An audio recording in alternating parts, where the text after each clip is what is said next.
So Ray, Yes. we talked about Black history. Oh, yes. Okay. And so we have quite the local historical figure from New Jersey.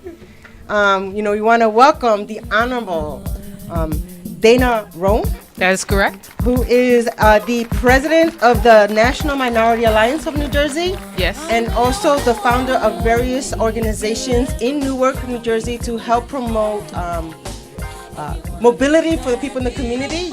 You started an organization to help young people get to their after-school programs. Yes, I did. And you also are the first woman in many different elections. You were the first woman to be elected as the register in New Jersey. Is that correct? No, not the first Oh. for the register, but the first for the councilwoman. Yes. Well, That's what's up. so welcome to the show. Thank you. And she has some other accolades. I know. I got I have some other first. Yes, You want me- First, Yes. first open lesbian city councilwoman. Oh, that's right. That's me. Yes. That's what. And also the first city council, the school board president. Woman Yes. school board president. Yes. Okay. Oh, and you had the highest votes. So you actually were not only the first, but also one of the most popularly voted school board representatives. So welcome In to the the state show. of New Jersey. In the yeah. state We're of New talking Jersey. about Black Yes. excellence. Exactly. Always. We're talking about Black excellence. Trailblazer. Love it.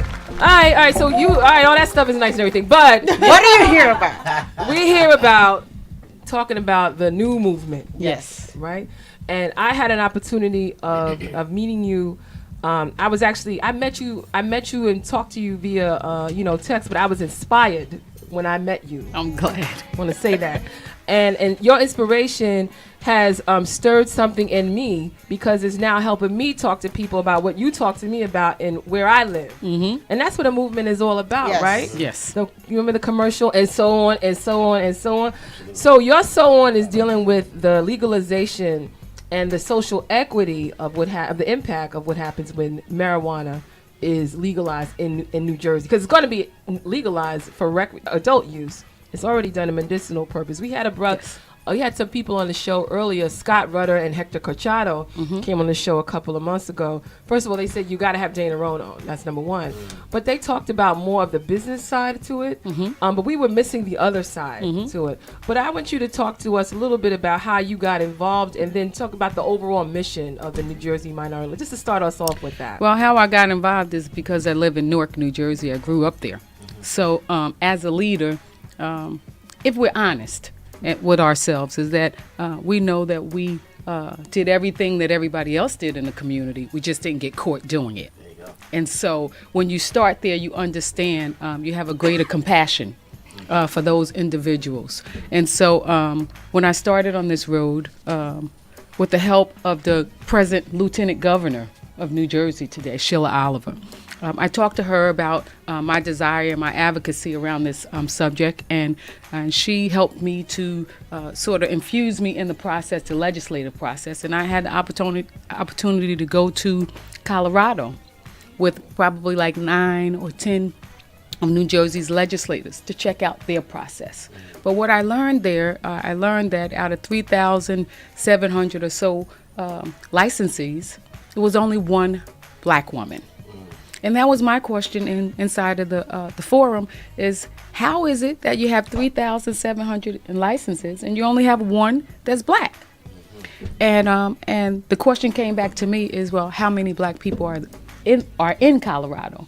And my answer was, it's more than one. And so when I came back and started to talk to people about it, the first thing that people of color, because of our impact of drugs in our community, our first response is one of negative, is a negative response.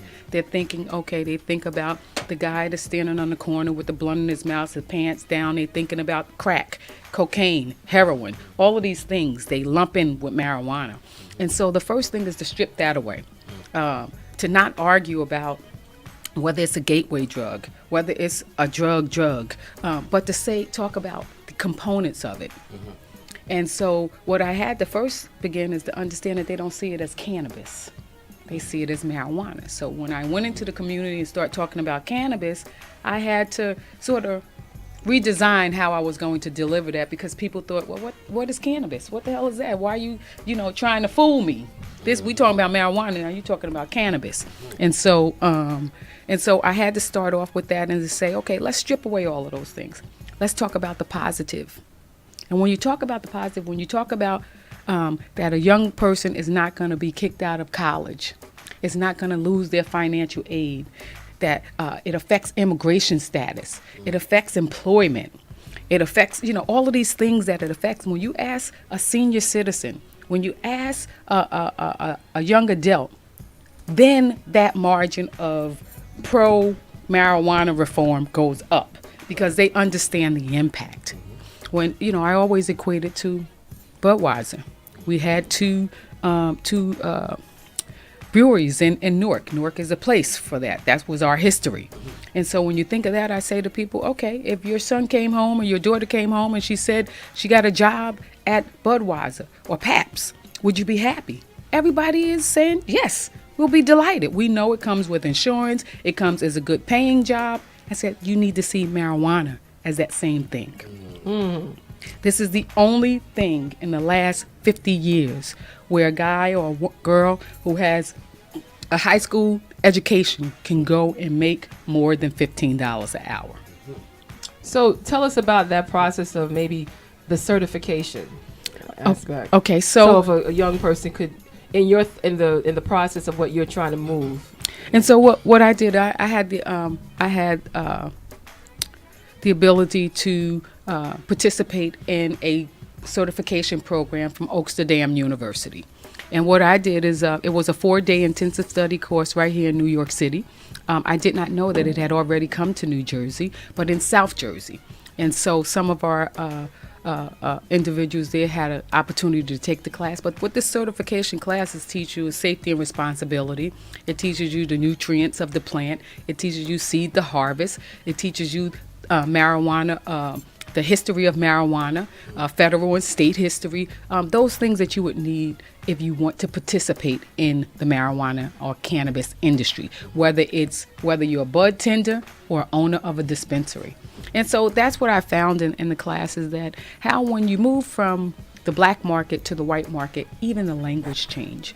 So, the brother who's standing on the corner selling weed now, he becomes not the weed man, but he becomes the cultivator. He is not the weed man, he's the bud tender. He is not the weed man, he's the master grower. And so these are the things that we have to give away to our community so they can understand the volume of opportunities that exist in the cannabis industry. And I think we lose that and forget about the plant. If you think about all the things that you could provide to this industry besides touching a plant, never touching it, from data processing, from security, from the cameras and computers that are needed to tag and track, all of these things, to labeling, to public relations, to all of these things that are attached to this industry that you could participate in and make millions of dollars in. So what I think is important is that as this opportunity comes to New Jersey, that people of color have the opportunity to truly participate in it. What's been consistent around the country is that we've had less than 1% of people of color participate. We do not want that to happen in the state of New Jersey. So question, right? So I love the conversation, right? You just painted a picture that there's a negative stigmatism about selling weed and drugs and things of that nature because of what we see on TV. And typically who's glorified as those is us as African Americans. Do you think that there is a plot or a plan to keep us out of that industry? I know you said that we don't participate, but a lot of things we don't participate because we don't handle our business, right? But do you think that there's a political movement to keep us out? Because certainly when you open those doors, now it means more revenue for our community, but we've been being sent to jail for many, many years for doing the same exact thing. Well, any law that is passed that doesn't have automatic expungement says that that's the plot. Because if you're saying that something is legal now, then you need to make provisions for those individuals that you put in jail because of it. How about that? And so I always say our most experienced growers have been Pre-legal. are yes, and are Pre-legal. qualified because you said it by putting them in jail that clearly they have the experience. Clearly. And so Tried and true. they got that stamp. Right. You know what I'm saying? And so if you're saying that, so if these attachments aren't put into law, then that is the plan. Because if you're saying that this is now something that's legal, then you should make provisions so people can participate. So I'm actually kind of piggybacking on Jeff's question. I mean, what other special interests like the tobacco companies like R.J. Reynolds? Because I mean, they definitely will probably be trying to get first dibs on this legislation and trying to monopolize or create their own type of regulation so that they can reap in the profits because they're already tobacco And your growers. pharmaceutical company. That's a good question, but I think that is really not about stopping them. It's about inclusion of us. It's about inclusion because big business is going to do business. And so like I mean, and that training that you went to, did you have to pay for that training? Yes. So that's part of one of the things that stops us from participating is that the trainings have a fee, or do you need a sponsor? I mean, we should also include regulating free training. So we thought about that too. So we are bringing Oaksterdam University to the city of Newark. We have not solidified the date because we found that we needed a bigger venue because we have more interest. But the mayor of Newark and Julio Valentin, who is the only Puerto Rican dispensary owner from Greenleaf, a compassionate dispensary in Montclair, has agreed to give money to reduce the cost of the class so that 20 individuals can go to the class at a reduced cost. So it will reduce the cost by $400 from $1,045 to $645 for 4 days. But you have to think of this. It's an can't be investment. free. Yeah, it can't be It's free. an investment. It's an investment in Right, yourself. right. And the good thing is that Julio at Greenleaf and I are now trying to develop curriculum. He is the longest owner of any dispensary. He has a grow facility, and we want to develop a program for New Jersey because it is high. We're bringing someone from Oakland, California to New Jersey. It's going to be high. So we want to reduce that. And we are developing a school right now so it can be at a reduced cost to people who live in New Jersey from a businessman from New Jersey to deliver 6 weeks of instructional and 8 weeks of hands-on in his facility. So we have to go through some things and some procedures in order to try to get him certified to do that. But clearly, as a minority, as a dispensary owner, as one who is doing a great job, and we want to be able to deliver a real service to people of color in New Jersey so that we don't have any problem as whether you have experience, and those people who are been in the black market can now go through the course and say, this is how I got my experience. So It's a cover. So you it's really great, and big shout out to Julio Valentin because he's doing this thing. Former law enforcement, Yes. as well as armed service. He was in the army, right? Mm-hmm. And so I wanted to you brought up something to me that was critical when we first talked about it, and it's really how under the guise of how you formulated or brought in New Jersey Minority Alliance and finding people like-minded to come together and do and start this organization. You might want to talk about where it came from, but more importantly, what you said to me was the other side to the use of marijuana, self-medication, right? Addressing like the PTSD moments in our community and not even recognizing that that's what we're doing. Could you talk a little bit of that as a person that grew up in an urban community as well? I certainly got it when you said it, but I didn't recognize it. Yeah, I think that's a big one that we don't really understand the medicinal components because we've been smoking and we equate it as criminal and not medicinal. And so when you see the impact when you grow up in an urban community, when you see your mother disrespected by the cops, when you see domestic violence, when you see gang violence, when you see your friend, you can meet a child that's 9 years old, he knows somebody who died in his family. We do not really sort of address these issues, that we send our kids back to school after their classmate gets shot. They just go back to school, you know? And so we find that young people begin smoking to self-medicate. And we never equated to self-medication because it's been so criminalized. So medicating isn't even a language that we use inside of in hood. And so until I started researching it and going places and hearing this, that I said, wow, I'll be 52 in 45 days. I had never equated that this plant was actually, this is what the help it was providing. And so I think that once you become educated, you have a different view about cannabis and the cannabis industry. And that's what's important. Education, inclusion, equal access, and economic parity. Listening to OnPoint Experience. This is Sister Dana Rone from the New Jersey Minority Alliance. And you can call us at 929-227-4646. Again, 929-227-4646. You raised such an interesting point. I had a business partner who was in the military, and You smoke weed? he did, I don't know what play this one. and he could not function. You know, he was without his it. best, very intelligent individual, but he could not function unless he said, "I need to get my medicine." And when you think about it, people that come from the military, so many of them suffer from homelessness and things of that nature. But probably a lot of it, they come back on drugs as a coping mechanism to deal with what they had to deal with overseas or in battles and things of that nature. What the impact of going from where it is right now to going legal? What economic impact might that have on New Jersey? What are the profits? How does that benefit? Because Well, I think that New Jersey is in the forefront. Okay. It will be the first in the tri-state area. And so when you think about that and you think about tourism, when you think about Denver and how, when you think about Denver and you think about the growth in Denver, that's what's going to happen to New Jersey. Surplus. You're looking at easily $200 million in taxes. So I'm talking that's probably in the first year. That wouldn't be probably a complete year.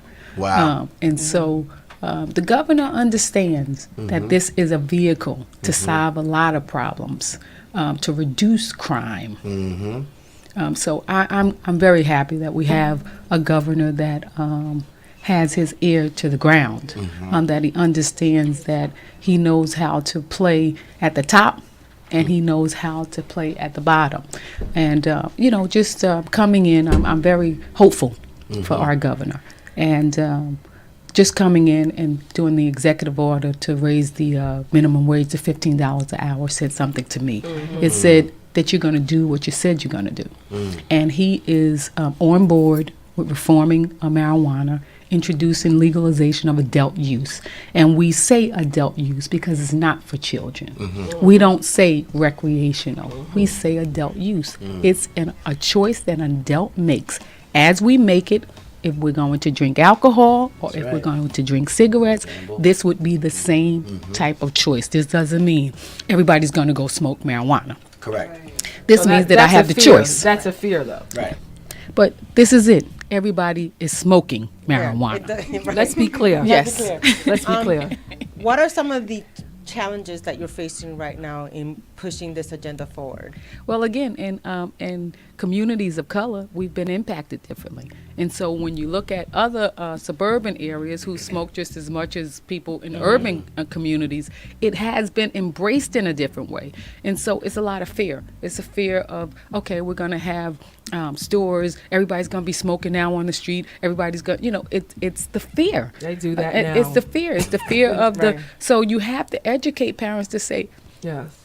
we've been living in fear, That's where right. your kid is smoking and can ruin his life from having a smoke. That won't happen anymore. Right. That means that he can get, he may be walking between decriminalization and legalization, but this means that, he may get a ticket, he may not get anything, but he will not go to jail, he will not have a record, he will not lose his scholarship, he will not be kicked out of college. So you have to look at those things. Let's talk a little bit about that. What would the changes and the consequences be? Right? I mean, because we discussed the impact of how everybody or how the city will or the state will benefit financially, because that would be the reason for them to push it. But our community, what would be the changes? Like, how are we impacted right now with marijuana not being legalized? Okay, so we're impacted now is that you get a record, a loss of employment. You get a record, loss of employment, 5 years banned from adoption, loss of immigration status, no ability to get financial aid, scholarships, state certifications. These are all the things that how you impact it. And I'm saying impacted for just the arrest and being placed on probation.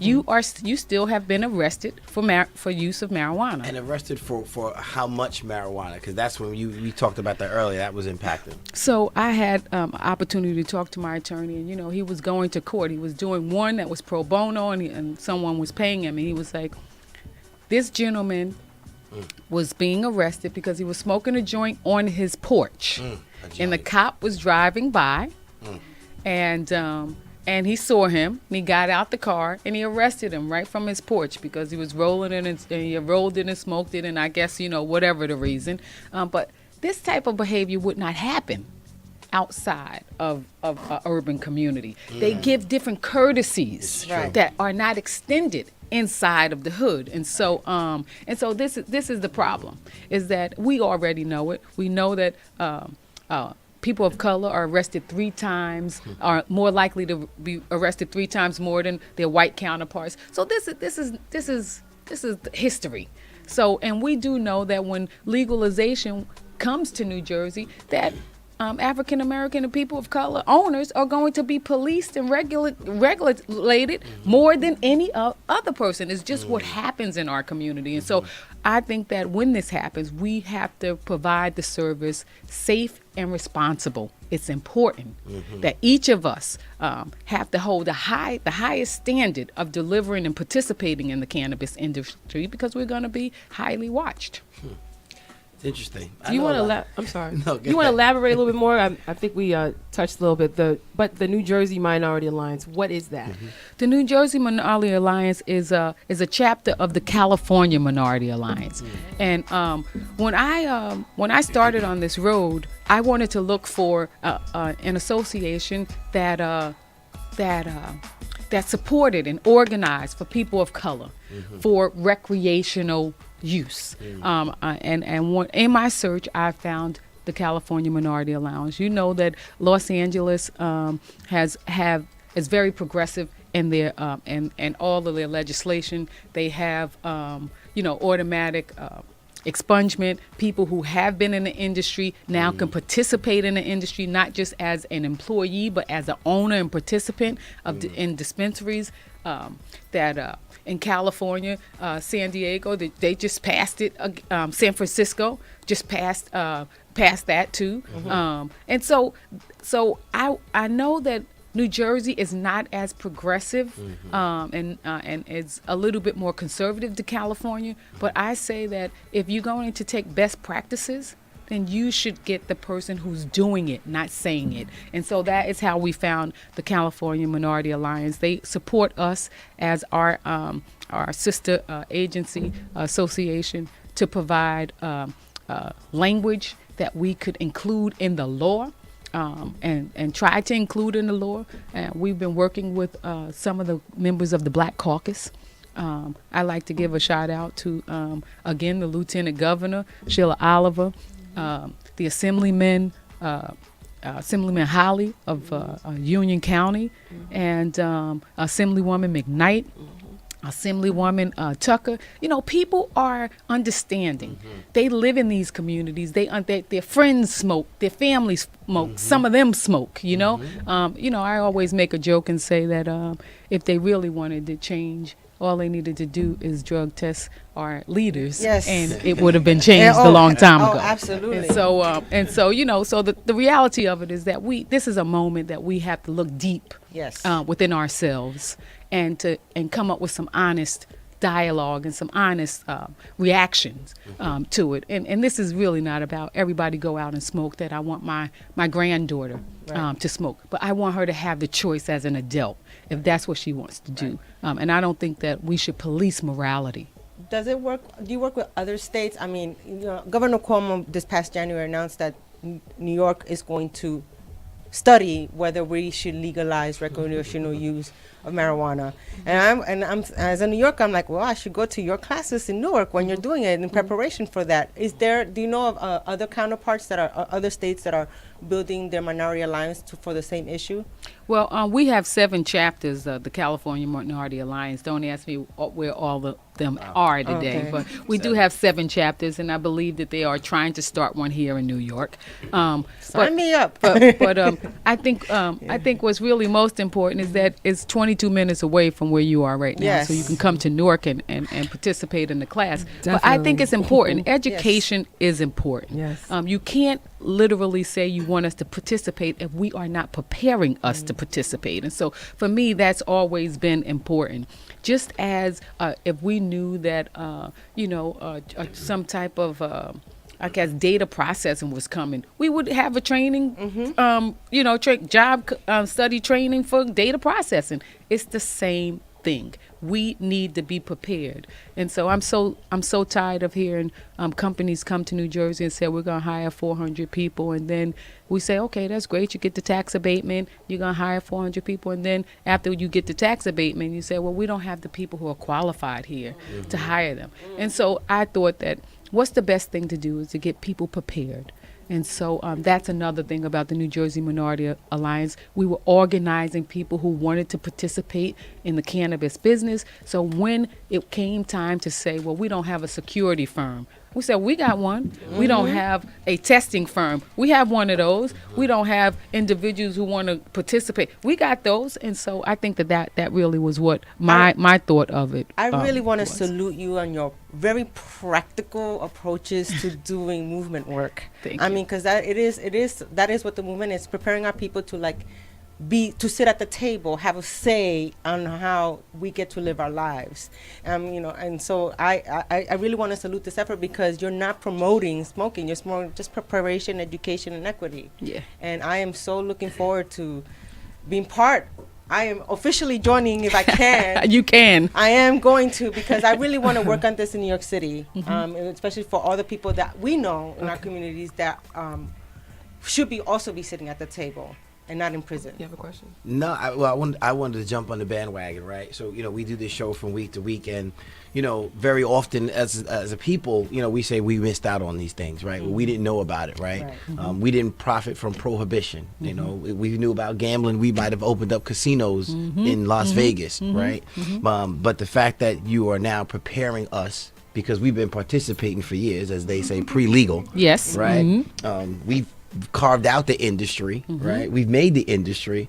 And I just think it's just an awesome position to say, listen, it's coming. We've already been participating in it, but we have to be able to participate economically, right? Because truly, at the end of the day, if we're going to lift up our people and our communities, it's going to be about ownership, not only of dispensaries, but licensing, and not just doing it financially by spending our money, because we know how to spend our money, right? But we need to keep that money in the community. So I really applaud your efforts and what you're doing, and certainly I want to play a part in. I got a educate question myself as for well. you, though. I got a question. We got a lot of people that want to help you, and we're going to bring you to New York, right? But the question is, how do you address the religious community that probably has a lot of things to say of why we shouldn't do it, when they probably been walking over the issue around for a number of years. Big shout out to Virgil Grant and Tyrone Freeman and Donnie Anderson too, Yes. because I love their answer. But how are you addressing it? So I know they always address it by quoting a scripture from the Bible. But I think that how I am doing it is the same way I did it as a lesbian who was running for office. I go directly to people. So while I deal with the pastor, I really deal with people. I'm more of a people person than a party person. And so I think, again, in educating individuals about it, when you talk about to those people who go to church, about the industry, it's a different thing. It changes the game. Have you had to speak to people in church yet? Well, I had the opportunity to go to Bethany Baptist Church. Okay. They held a forum. A young pastor, new pastor, Reverend Jones, he's on point. He understands the value of the industry. And so he along with Lula Baker. I had a chance to talk to Reverend Lula Baker, and these are younger pastors. This is a generational discussion. It's going to be important for them to be able to deliver that to their congregations about the value, the economic value that's attached to this. And so this does not, I had a chance to talk to Dean Sharif, who's a very prominent imam in New Jersey. And he says to me, the first thing he says is, Dana, it's against our religion. I said, yes, but we still have alcohol. What's against our religion? The use of these things. Marijuana and alcohol and tobacco. I said, but there are still businesses in that industry. Right. And so I think that people are taking more interest because I think and I believe that collectively we understand that we will be left out, that we will continue to be consumers, that everybody understands how much our communities have been impacted, and that we should be a part of yielding the benefits now. So I think it's just really in the education of it. I think that you're going to have some pastors who are always going to be against it. There are pastors right now who still are advocating against the use of alcohol and tobacco. So this doesn't stop opposition. Okay, and I always say I'm not here to say about whether you should or you shouldn't, or try to solicit something from you. I'm here to educate you. I want to give you something more to put on top of whatever. If you think it's a gateway drug, okay, you want to hold on to that. Okay, for you it may be that, but look at all these other things that it is as well. And so when you sort of have a discussion, and you understand that people are going to disagree with you, I think that we can find a place in there that you may never know, that they may never tell you that you tapped that place. But I believe that I give it away so you can leave with something. You never have to tell me you have it, but I know that I've given you something to leave with. And so Those are great parting words. Yes. Yeah. So we really have to close out, but how do we get in contact with you if the listening audience would like to reach out to you? How do they reach you? Well, I'm not on Facebook. That's a mistake. I'm not on Facebook right now, yes, but I'm sure you're gonna make sure I take care of that one. But for Social right media now, is the only right way. now, they can contact you. That's true. On- That's true. All right, everybody. That's Yes, true. That's yes. true. Call me. Yes. But to learn more about New Jersey Minority, you're getting all that together. Yes, we are. We Okay. have a website in the works. You can always contact CMA. They are our California Minority Alliance. California Minority Alliance, and you can reach us that way. And but I just want everybody to start talking about it. Talk to your Absolutely. kids about it. Absolutely. Talk to your grandmother about it. Absolutely. Just talk about it. Okay. Well, thank you so much. Thank you. I'm sorry. I just said there's never been a movement without opposition. Right. Never. So that's really what it's all It about. makes you a better person. Yes, it does. Absolutely. Indeed. Love it. All right. Thank you so much. Wow.